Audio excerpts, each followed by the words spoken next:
Welcome to another episode of the Lyceum of History, comparing Caesar Augustus and Justinian I. Let's look at the historical background.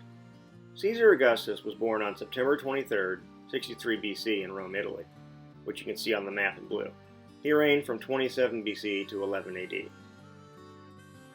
And it was during this time that began what historians call the Pax Romana, Latin for Roman peace, a period of nearly 200 years of uninterrupted peace and prosperity and increased trade. He was adopted by his great-uncle, Julius Caesar. Justinian I was born in 482 AD in Illyria, which was part of the Balkan Peninsula, you can see in purple. He reigned from 527 to 565 AD. He was adopted by his uncle, Justinian I. After avenging the death of Julius Caesar, Augustus would go on to defeat Mark Antony at the Battle of Actium in 31 BC. Afterwards, he was the sole man in charge of Rome. And in 27 BC, the Roman Senate gave him the title Augustus, which means exalted, as well as making him first citizen. Essentially, they eliminated the Roman Republic, keeping it in name only, and establishing the Roman Empire from this point forward. Justinian, on the other hand, early in his reign, 532 AD, cemented his power when the Nika riots broke out. After 5 days of fighting, Justinian sent his soldiers in to restore order, leading to a massacre of thousands in the Hippodrome. And as you can see in the picture, there's the remains of the Hippodrome as well as a chariot relief from Constantinople. Both men also added significant territorial gains.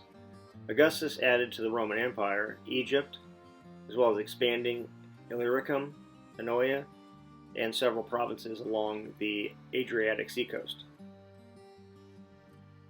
Justinian, on the other hand, reclaimed lands lost to the fall of the Western Roman Empire, including North Africa, Italy, southern Spain, Dalmatia, and parts of Illyricum. But both emperors were more than warriors, both supporting the arts. Augustus famously said, "I found Rome a city of bricks, and left it a city of marble." And as you can see, there's some ruins of Roman aqueducts, as well as the Forum and the columns so famous in Rome. Justinian, on the other hand, rebuilt Constantinople after the riots. His most famous building, the Hagia Sophia, making Constantinople one of the crowning jewels of cities during the Middle Ages. And here's an example of both the interior and the exterior of Hagia Sophia, which is currently a mosque in Istanbul, Turkey, but it was originally built as a Greek Orthodox church. And as you can see, the examples of the Roman arches and domes, as well as intricate Greek mosaics. They all showcase the splendor that went into both Rome and to Constantinople by both these men. They differed in their religion.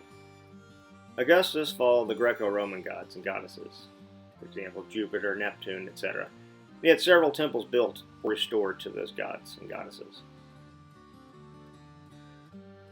Justinian was emperor, but he was also leader of the Eastern Orthodox Church, one of the three branches of Christianity. He also presided over the Fifth Ecumenical Council, or the Second Council of Constantinople, in 553 AD. But both men suffered setbacks as well. In September of 9 AD, Germanic forces, led by former Roman ally Arminius, ambushed the Romans at the Battle of Teutoburg Forest.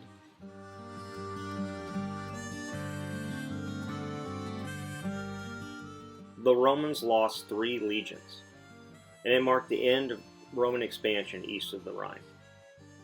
And sources say it haunted Augustus for the rest of his life. Historians still debate why the Romans never again tried to cross the Rhine, but most agree it was most likely due to the fact it was much easier to get supplies up the Rhine than it was to the Elbe River, thus making the Rhine a significant part of the Roman Empire's border. The biggest loss for Justinian was the Plague of Justinian, from 541 to 542 AD, its famous sibling being the bubonic plague that swept through Europe in the 14th century. It's estimated, though, to have killed tens of thousands of people, several thousand dying every day in Constantinople alone. In summary, Both emperors were adopted as the successor. Both led significant military expeditions. Both funded extensive building projects. Both were key founding figures of their respective empires. Augustus, the Roman Empire, and Justinian, the Eastern Roman or Byzantine Empire. Although the big difference was Augustus began the Pax Romana, or Roman peace, 200 years of trade and prosperity. Justinian, on the other hand, left his empire financially strained. After the plague of Justinian, the Hagia Sophia, and his military conquest, the treasury was drained. Thank you so much for watching this video from the Lyceum of History. If you enjoyed it, please click the like button below. And if you're interested in learning more about the past, consider subscribing to the Lyceum of History.